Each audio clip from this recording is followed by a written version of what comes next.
ဒါတွေအကုန်ရသွားပြီနော်ရသွားပြီဆိုဖြစ်ဒီမှာဆိုအခုဆိုရင်တေဘယ်ဖိုးကမာယူအမှုတော်မှာထားတယ်73မိနစ်ကြာသွားပြီမျိုးတက်မှာအိုးကြီးတအိုးက73မိနစ်ကြာသွားပြီ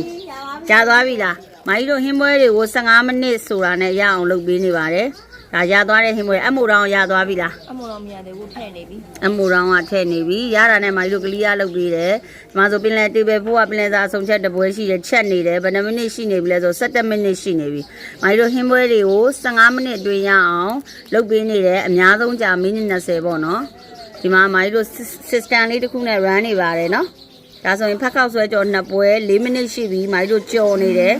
ကြောချိန်နဲ့ကြာသွားပြီဆိုတာနဲ့အယောင်တွေကြာတာဆိုရင်အယောင်တွေပြနေရတယ်ဆိုနည်းနည်းစောင့်ရတဲ့ဟင်းပွဲတွေဆိုရင်အယောင်တွေပြမယ်အမိုက်တို့ဆိုင်ဆိုအရင်တော့ဆိုမှားလို့မှားမှန်းမသိလို့မကြော်ပေးလိုက်ရတဲ့ပွဲတွေစိတ်ဆိုးပြီးပြန်သွားတဲ့ပွဲတွေတောင်ရှိခဲ့ဘူးတဲ့ဆိုင်စားပွင့်ကစား